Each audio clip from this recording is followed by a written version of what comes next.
thank you for coming out this morning. We're going to go ahead and get started. This is our first sponsor event of the year. So our year, we live in the academic world, right? So our year starts when the semester starts. And this is our really first sponsor event that's back in person. So we appreciate you all coming out this morning.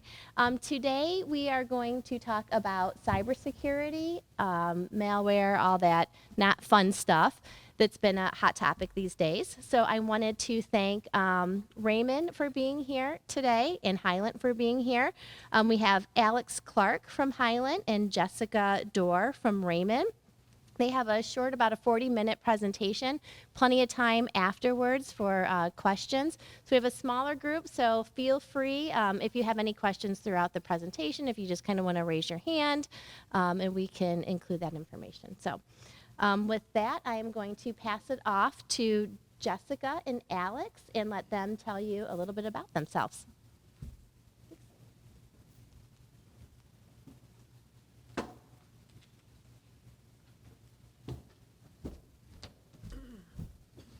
Good morning, everyone. Thank you. Can everybody hear me okay?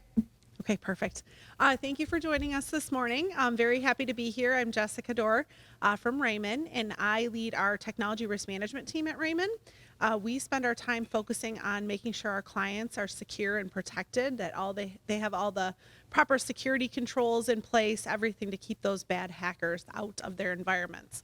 So we spend our days going in, assessing security levels, doing vulnerability penetration testing, all of those things to make sure that from a proactive side, all of our clients are as secure as possible. So Alex and I are going to talk today to you about what's going on out there from a cybersecurity perspective. And then Alex is going to talk from the insurance perspective as well too on how you can make sure you're covered as well. So if you do have a question as we're going through, feel free to raise your hand. Megan's going to be controlling that, so you'll see me pointing to her a lot of times if you want to go ahead. So we're going to talk through our agenda. So review cybersecurity landscape out there. Talk about some new spins on some classic security threats that have been around for a while. We're going to talk cyber risk management, proactive security measures, so what you can take back and what you can do to make sure your organization is as secure as possible. And then those action items that will empower you. Go ahead. So the first here, security is not convenient. I will say it is definitely not convenient. Nobody wants to have those long passwords. Nobody wants multi-factor authentication. Every time we go into a client, we hear, oh, that's just going to be so much more work for our users, right? It is. Security is not convenient, but it is absolutely necessary in the world that we live in today. So although, it's not something we want to do, it's something we have to do. So we'll kind of focus on that as we go throughout the presentation here. So the next slide here, who's responsible for cybersecurity? A lot of times I hear, well, IT's got that. That's IT's responsibilities. That's, cybersecurity, that's what our IT group is handling. It's really not. It's everyone's responsibility. So you think about it, it's not just your IT group. It is your users, it's your executives, it's everyone within the organization. Because many times what we find as we're going through our assessments is that IT can put up a ton of security controls, a ton of barriers, right, to keep these bad guys out. But a user clicks on a link or a user opens an email that they shouldn't have, and it lets those hackers right in through the back door. So it is really everyone in the organization's responsibility, and it's on the organization to make sure that everyone within the organization understands their role and responsibility as part of cybersecurity within the organization. Next slide. So some of the headlines, you pretty much see them about every day, don't we? We see all the headlines about this organization got hit with ransomware. This organization, just leaked a ton of passwords. It's out there in the headlines on a daily basis. So we're continuously seeing organizations getting breached, losing lots of sensitive information. How many in the audience have had their sensitive information compromised as part of a breach? Not as many as I would have expected. Usually when I ask that question, I get about at least half the room. I know that a couple organizations that have had mine have been breached, and I've had that happen to me. So it's just something we continuously see out there, and we're going to continue to see. I'm going to go to the next slide. So we're going to talk about breach cost. What's your exposure? If you want to go to the next slide, Megan. So this comes from the Ponemon cost of a breach study. So Ponemon is an organization actually based up in Traverse City, Michigan. And they do a lot of studies on the costs of cybersecurity breaches. So there was an increase in the average total cost of a breach from 2020 to 2021 of 10%. Huge jump, right? And we're going to continue to see these costs of these breaches go up as well. 287 days. That's the average amount of days, number of days to identify and contain a data breach. So what happens is these hackers, these bad guys, get into your organization and they wait. They sit and they wait for the perfect time to attack, right? They'll review information, they'll review messages. We had, we also have a group at Raymond that does incident response. So in the event that an organization does get breached, they go in, they help essentially, get the organization back up and running. We had one where we got a call and the organization, the business owner was planning to do a transaction overseas with another company. They were going to be buying this company. So what happened is that a hacker was in their system. They waited for the CEO to be flying overseas to meet with this company that they were working with because they had been reading all of his emails. They seen everything that was going on. They waited for him to be in flight when he was going over to meet with this company, and then they sent an email that looked like it was coming from him because they had compromised his inbox because he had a very weak password and they had used the Outlook web version to be able to get into his email. So then when he was in flight, they actually sent an email, looked like it was coming from him to his CFO, who then he asked them to wire the $6 million to a false bank because it was that they were expecting, the CFO was expecting, okay, wow, he had said, well, we need this to happen sooner rather than later, just go ahead and wire the money. So it was false information. By the time he landed, the money was already gone. So it's just it can happen that easily, and the root of that was a weak password. So they got in because he had a weak password that he was using and no multi-factor authentication. So the average cost data breach, like I said, increased 10%. 51% of amount of organizations reported a significant business disruption during the past 2 years due to cybersecurity incident. So when you think about that, like 51% over almost, over a little bit over half. So quite a bit. Go to the next slide. So data breach costs here broken down into 4 cost categories. So you've got your lost business costs. You've also got your detection and escalation. So detecting the incident and then escalating it. You've got your post-breach cost, which, any activities that you have to do after the breach, and then your notification cost. So this is broken down into millions. But as you can see, obviously it costs organizations a lot of money whenever a breach does occur. Next slide. Some key facts here. So again, this is when you look at the amount of days to detect an incident that's happened. So days to contain and then days to identify. So you've got, the 287 days, and it pretty much stays roughly about the same throughout the years, you can see. So it does take organizations a long time to be able to identify that these hackers are in their systems.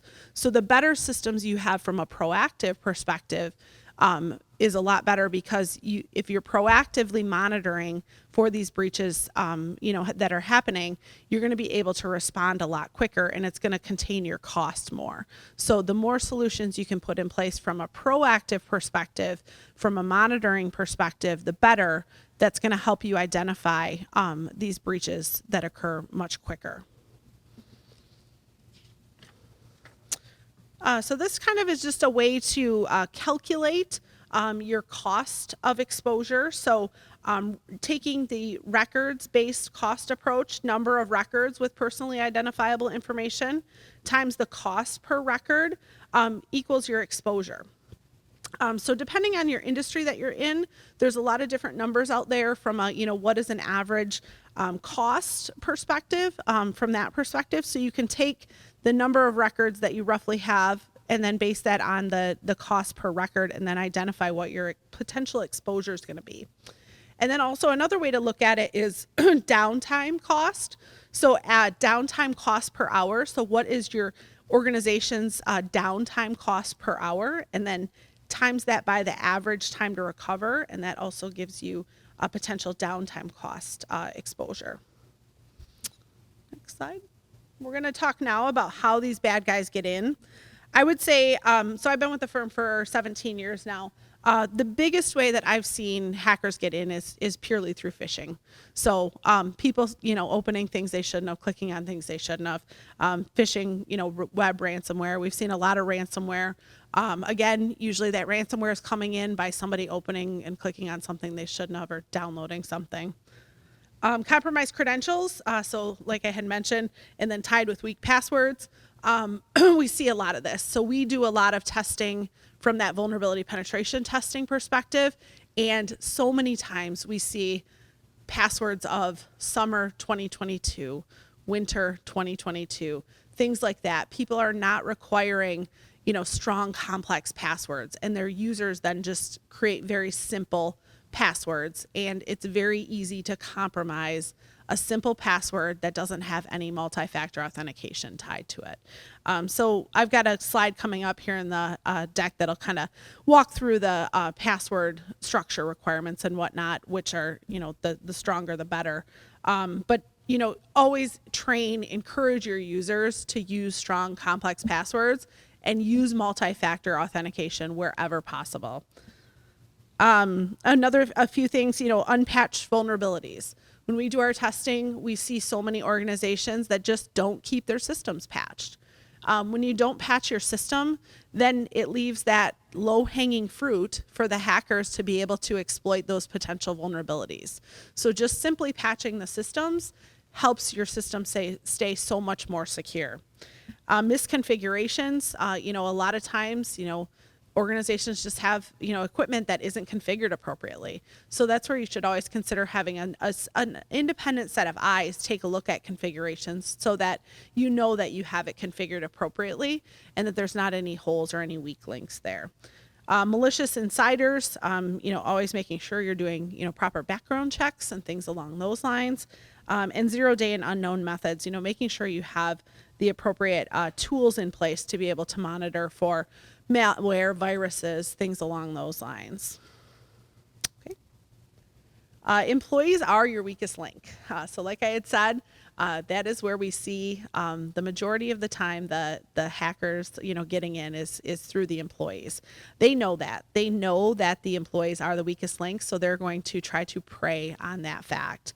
How do they do it? They click on those malicious links. They send work email to personal accounts. They use data on insecure lines. They don't follow corporate policies. They don't secure mobile devices. Every person has a mobile device these days, right? Got to make sure those devices are protected just as you would a laptop or, anything along those lines too. So, making sure that those get properly secured and properly protected. Okay, this is the next slide that I was talking about. So the time it takes a hacker to brute force your password. So you can see number of characters. The longer you make your password, the better. The more complex you make your password, even better, right? So when you think about it, most organizations that we see a lot only require 8 characters. So even if you have everything with numbers, uppercase, lowercase, and symbols, they could crack it within 8 hours. So the longer you can get the passwords, the more, the longer you can require it, the better. So our recommendation is typically between the 14 and 16. So you can see, you're talking years and years if you have the complexity built in and that long of a password. So it is very important to to train your users on this.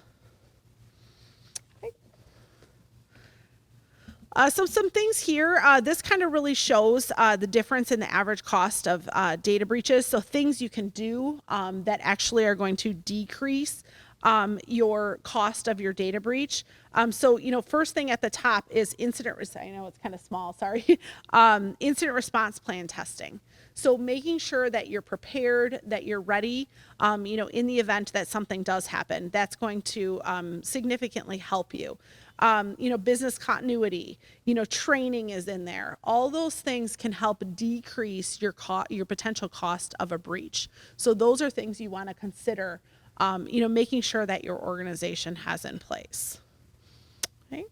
So what do we do now? So now we're going to focus on some of the things that you guys can take back to your organization. So go ahead to the next one. So we're going to focus on data, perimeter, access, governance, vendor, mobile, and human. We'll start with data management here. So really understanding what data you have and where is your data stored.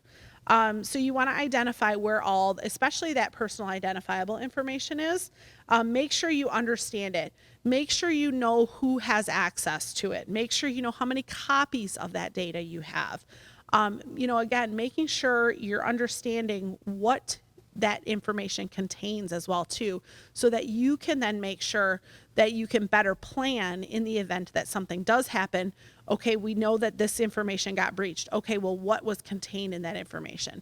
So really doing an inventory of all the data you do have in your environment. Next, we have perimeter management. So really, properly structuring your network.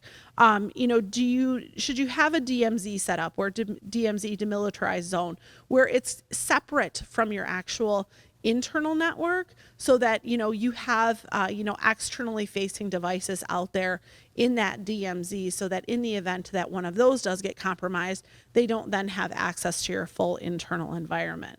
And then maybe you need an internal DMZ as well too. Really making sure that you've structured your network appropriately, have it, set up VLAN appropriately, so that if somebody does get in, they don't just have complete access to your full entire network.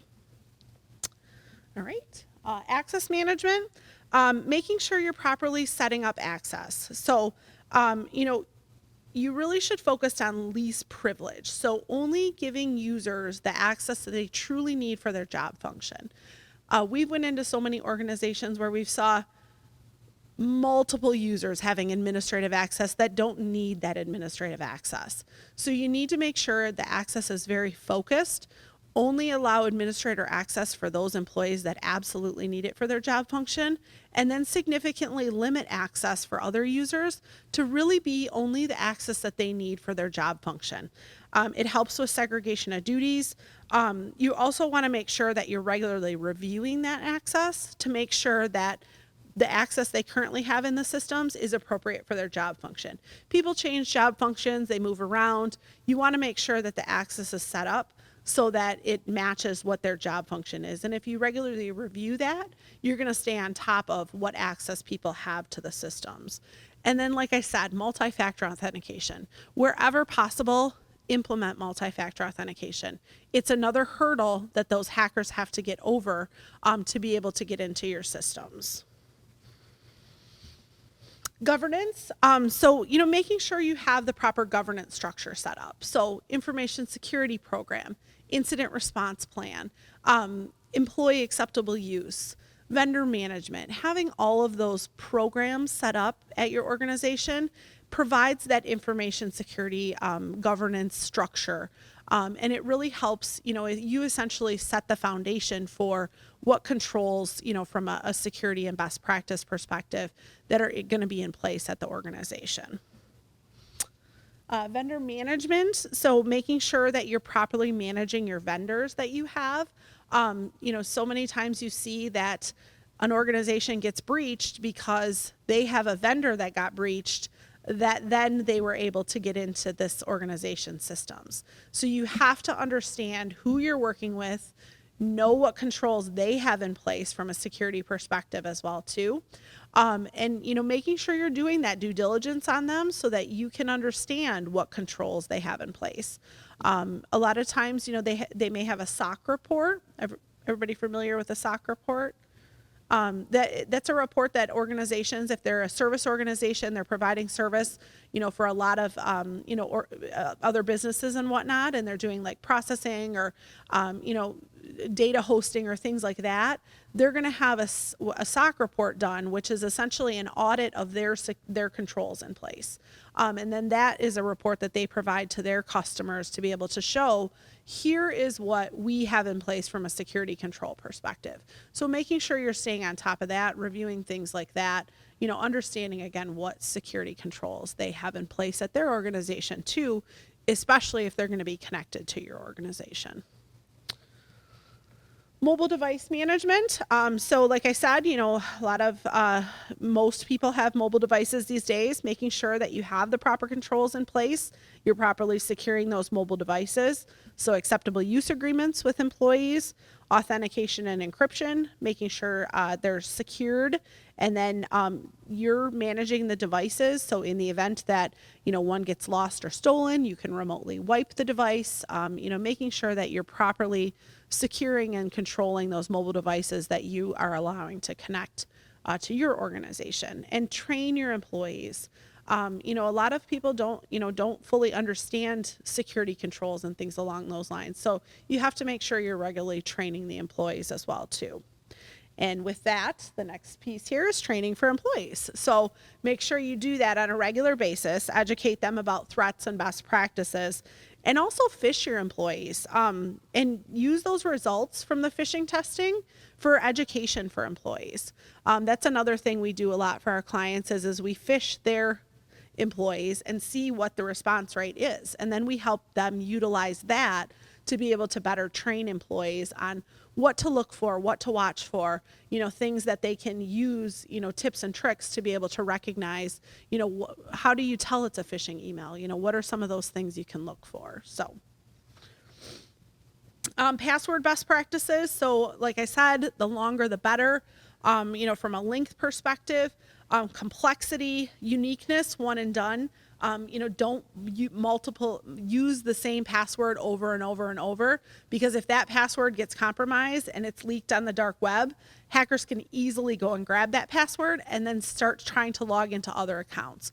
So don't use the same password over and over and over for many accounts that you have out there. And don't share passwords. Make sure that, you're utilizing your password and not sharing it with any others as well too. Okay. Some top recommendations here. Establish cyber risk ownership and oversight. Establish policies and procedures, so acceptable use HR governance policies. Vulnerability assessment and penetration test, to make sure that you're identifying the weaknesses that are out there before the bad guys do. Make sure you have your incident response plan and disaster recovery and business continuity. Cyber liability and cyber crime insurance. So Alex is going to talk about that here. Security awareness training. All remote connections should have MFA and VPN. Multi-factor here, so any cloud apps, Office 365, all of that. Endpoint detection and response, so that's going to be able to help you identify if there is, bad guys potentially in the environment, that endpoint detection response. Endpoint web content and DNS filtering. Verify your backup position and ensure you can recover. So make sure that you have air-gapped backups. So ransomware, one of the big ways to recover from ransomware is to be able to restore from a backup. Make sure you have backups that are air-gapped, which means that you have a copy that is disconnected from your network, because what the hackers know is that if they can get into your environment, deploy ransomware, they're going to want to, if your backups are connected to your network, they're going to go after the backups because they know that's how you're going to recover. So make sure that you have a copy that's air-gapped from the network.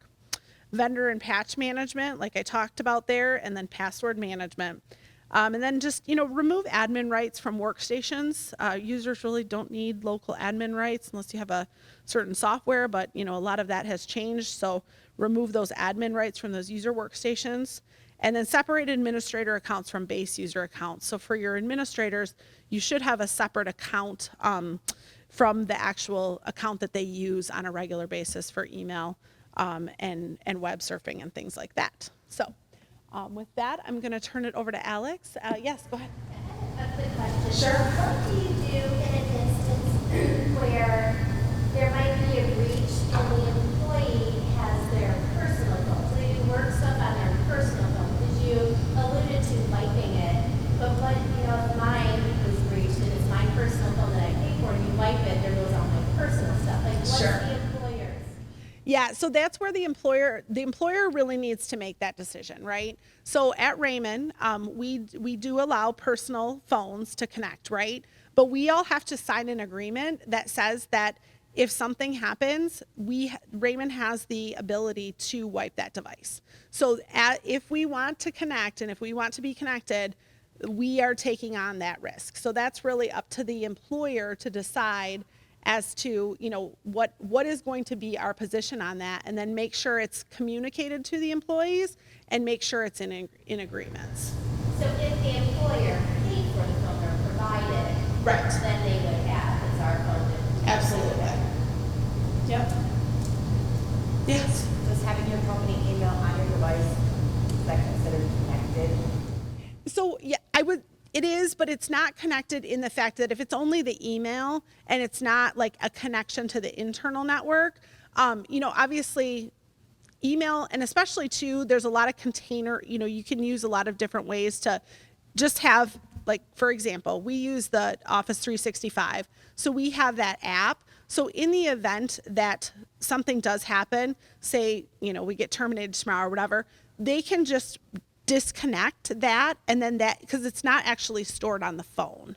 So it's just going to wipe out all of the data because the account's not going to be able to connect. So what I recommend is having something like that, as opposed to where the company email gets actually downloaded onto a phone or anything along those lines. Other questions? All right, I'll let Alex go ahead and introduce himself and talk through his areas. Thanks, everyone.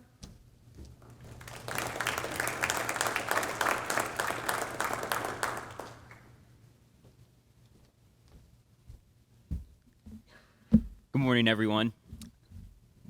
I'm Alex Clark, and I run the cyber practice at Hylant. Hyland's an insurance brokerage firm in Toledo that specializes in all lines, not just cyber and technology.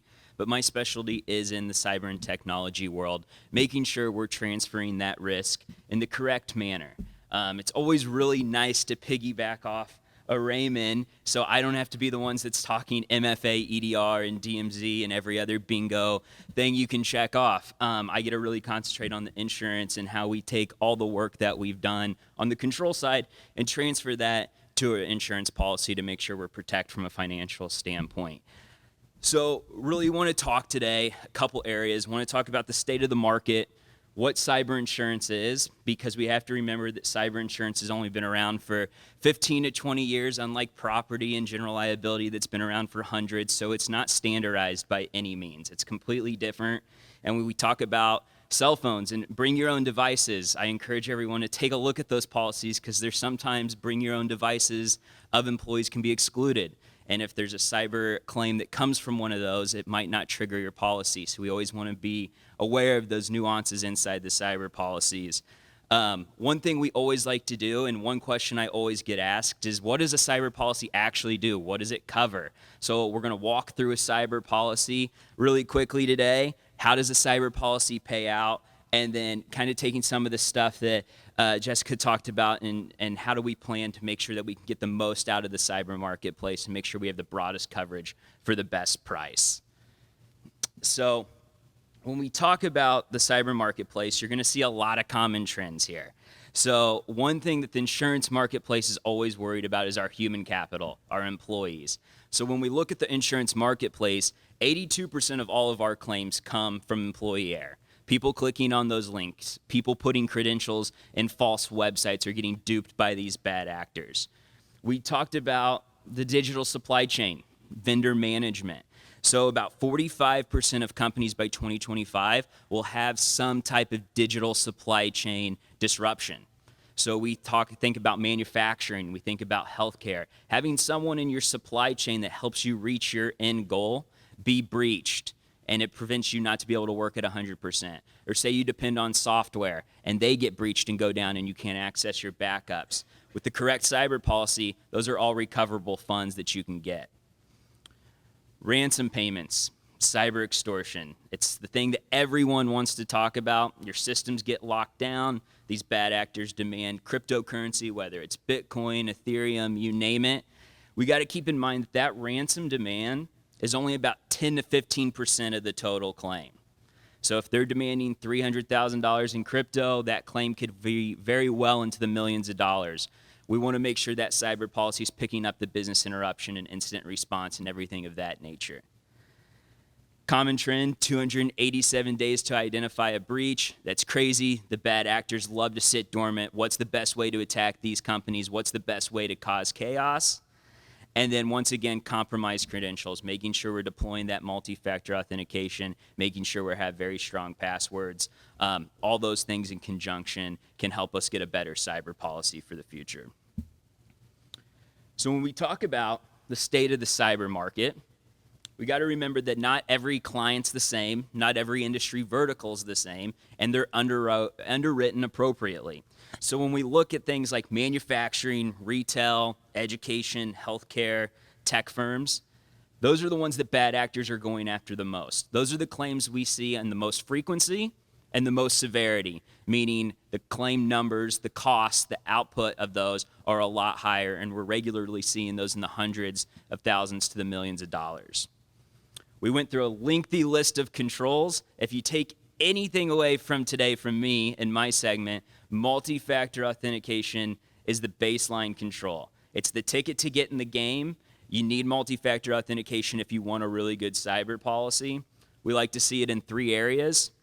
Email, remote access to email. We like to see remote access to network. So if people are logging in from home, if people are logging in remotely, working on the road, to get access to the network, we want to see MFA there. And then those privileged and administrative users, those people inside your companies that have higher access, we want to see when they log into third parties, we want to see when they're logging into the network, we want their logins controlled with MFA as well. So once again, if you take anything away from this segment, multi-factor authentication is the key to the game. But then outside of that, we get back to that employee training, the EDR, strong backups. Coverage, claims, and trends. The one area that we see reduced the most because of bad controls is ransomware and the restriction of ransomware.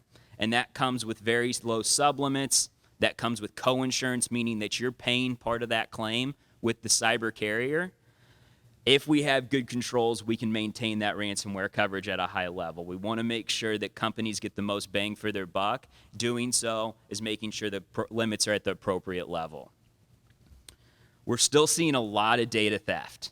So we're getting back to the point where bad actors like to steal that third-party data. They're getting a lot of good money for it on the dark web by selling it, but they're also exfiltrating it and holding it hostage in conjunction with that ransomware. So that data theft is really getting back into high gear of bad actors targeting that. Business email compromise. So I've already said ransomware like 15 times already, but business email compromise is the one claim that we see a ton in the cyber insurance marketplace. Someone clicks on a link, allows a bad actor into that email account. They sit there, they exfiltrate the data, they look at private information, but then they also utilize that email account to harm other third parties. And if they're using that email, your email, as a host, you can be held liable for that. A cyber policy will pick that up as well. And then I always like to say that bigger is not always a higher risk. Some of these bad actors like us, there's some experts and there's some mediocre bad actors. And just because it's, you're small or there's a company that's a nonprofit, bad actors like to utilize those companies because it can be a quick payday for them. So bigger is not always better. Publicly traded aren't always the end targets of these bad actors. And then shrinking capacity. It's just harder to get cyber insurance these days. So making sure we're telling a good story, utilizing the controls, utilizing the applications in the best manner to make sure we can get the most limit with the best carriers with the best coverage is our end goal. And then side note, it's something that's always needs to be talked about. Cyber insurance is getting more expensive. So we want to make sure that we're utilizing the policy to its full extent. Strong coverage, high limits, and then utilizing the third-party resources that come with it.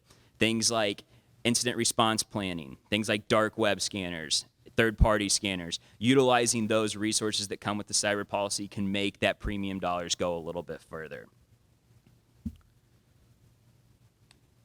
So continuing on the state of the cyber market, we really see bad actors lumped into 4 categories. We see your cyber gangs that are doing it to make a quick buck, make a lot of money really quick. We see nation-state actors. So this can come from anywhere from Russia, China, North Korea. This is their 8-to-5 job. This is their goal, to steal private information, to steal IP, to make money. Asterisk that one, circle it, star it.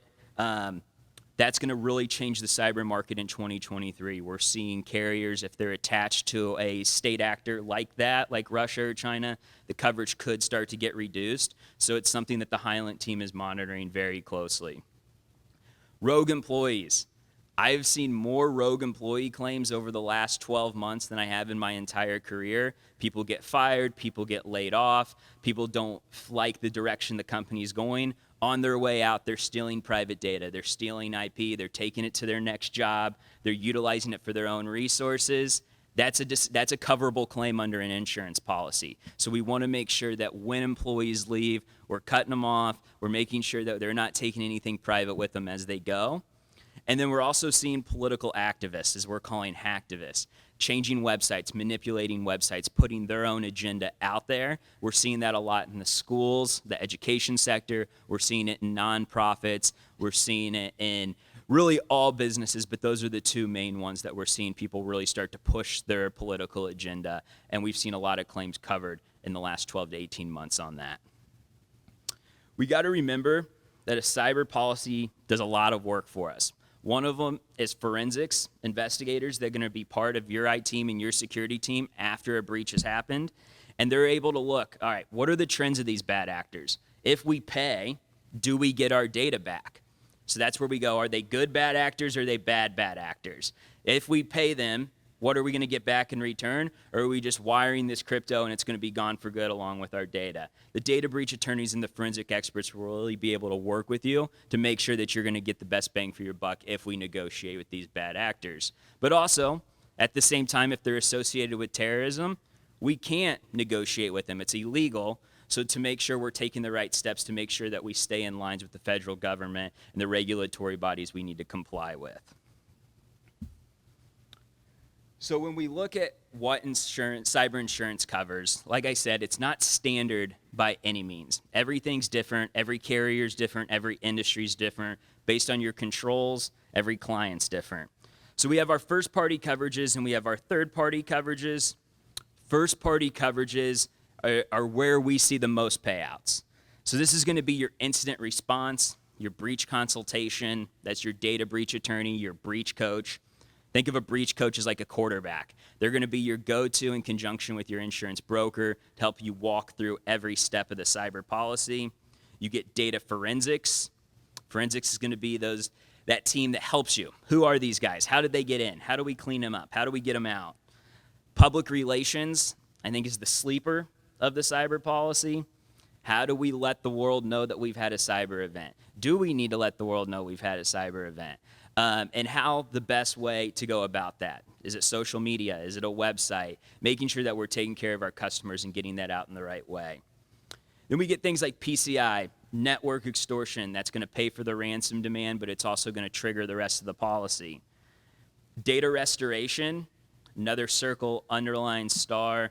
If you lose data, if your data is encrypted throughout a cyber event, data restoration is going to help you recreate all that data. It's going to help you rekey it, decrypt it, all that good stuff. I had a small architect firm early in my career when I was an underwriter.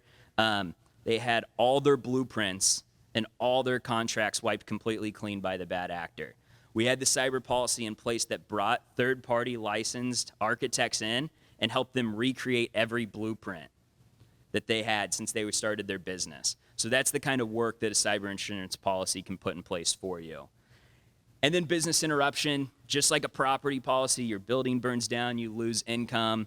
Same thing with the cyber policy. It's just because a bad actor got in there. We'll pick up your lost income. And then things like system failure and reputational harm are also covered. As well, if someone utilizes your network to attack other companies and you get sued, we also have those traditional third-party coverages to help you out.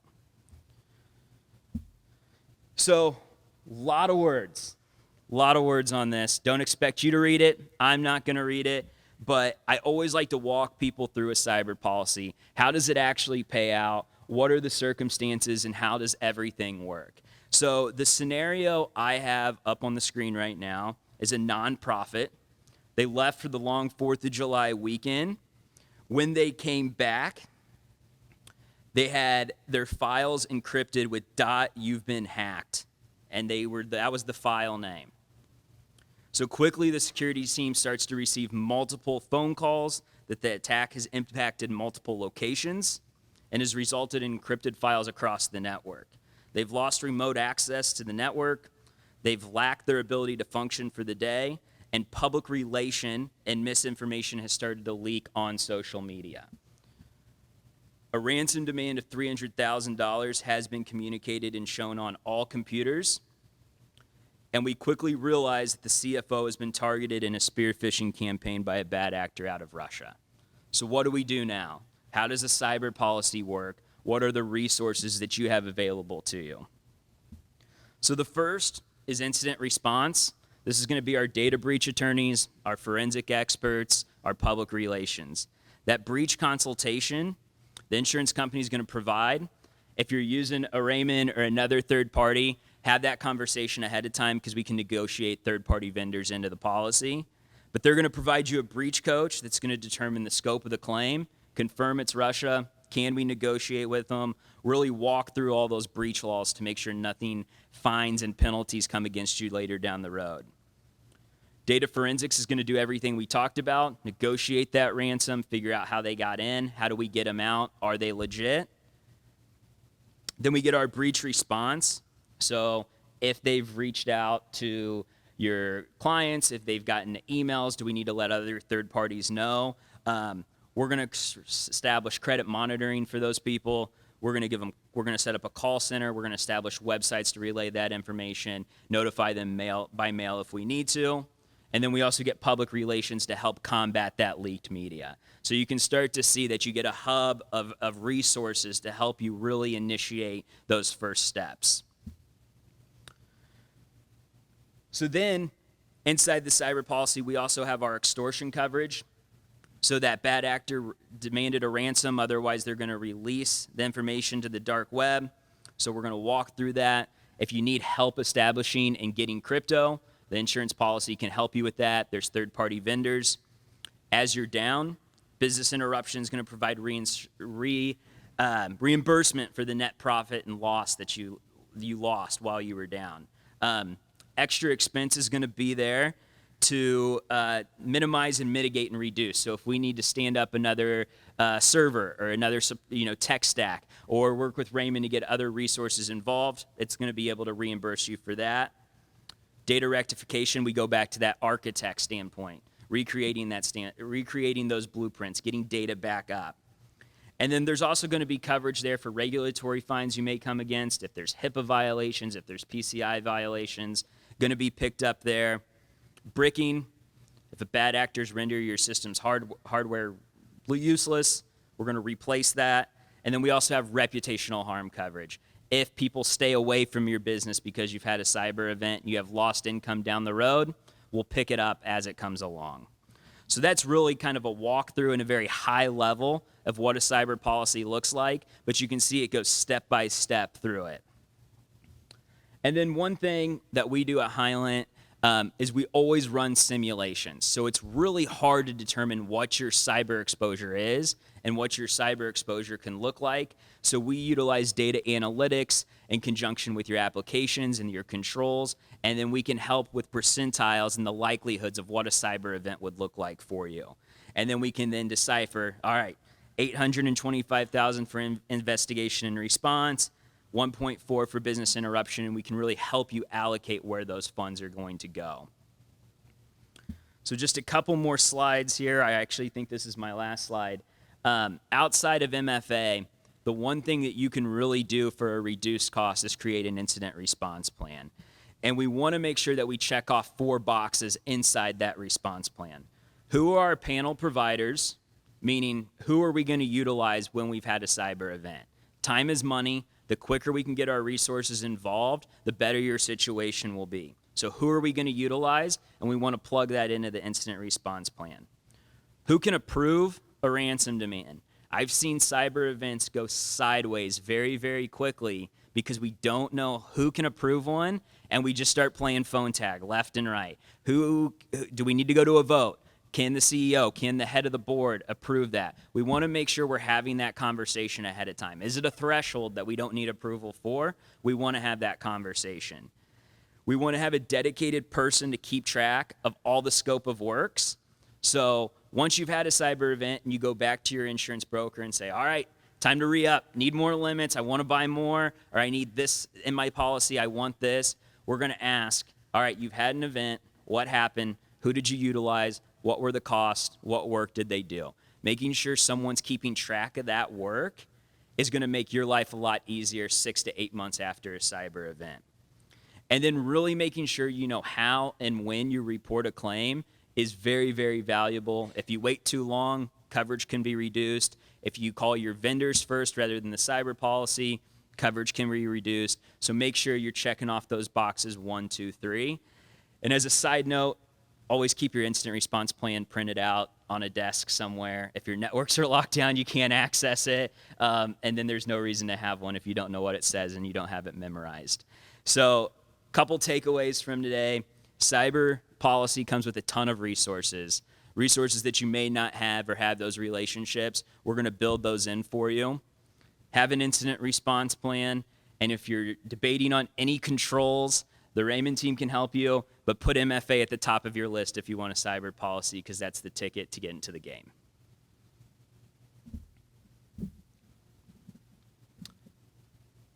So how often does one of these attacks come down to just one employee in one state? all the time. So a majority of the claims that we see are, that one employee clicking on a link because they're working too quickly, or someone that gets duped by a third-party website, they put their credentials in. So a majority of the time, we see our claims just happen from one employee. So would you say that maybe training would be the number 2 thing to take away from this? It's up there. It's up there. MFA, incident response plan, employee training. We like to utilize intentional phishing emails, so sending out those fake emails, seeing what the % rate is. If someone does click on one of those fake emails, having a webinar, having a training that goes in conjunction with that is huge. I would say outside of MFA, that's quickly becoming a minimum control for insurance companies just because we're seeing so many claims be driven by those employees. And then one last question. So in your experience with some of the smaller or medium-sized companies, I think sometimes they think, oh, my IT group or the person who does my IT has the policies and the training covered. Or is that more of an HR thing, or who do you see kind of managing that? I would say completely separate group. We were talking before that like IT is completely different from security. Sometimes they blend together, but typically they are a completely different group that specializes in this. So we always like to see third-party resources be introduced, or making sure that we have some sort of checkbox in conjunction with our MSP or our security providers to make sure we're deploying the right tools and the right controls.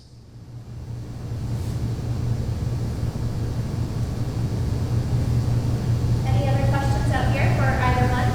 So it's not HR's responsibility? Not HR's responsibility, we'll say that.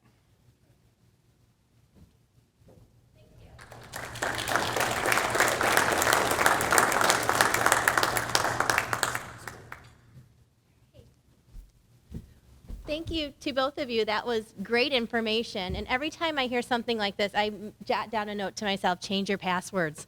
Because some of the things you're going through, I'm like, so I will do that when I get back. So thank you all for coming today. We did record this event, so it will be on our YouTube page. We'll get that link out to you as well as the PowerPoint presentation. You can share with anyone who could find this information useful. We will take the audio and put it in podcast form if that's your jam and how you get your information. We'll have that. Megan live tweeted it. If you're a social media person, we will put the content out on social media, so we will get it out everywhere. Few things with the center. We have our charitable golf outing next Monday, so let's all cross our fingers for good weather for us for that. That raises money for student scholarships and the entrepreneurship program at UT. And the center is celebrating 30 years.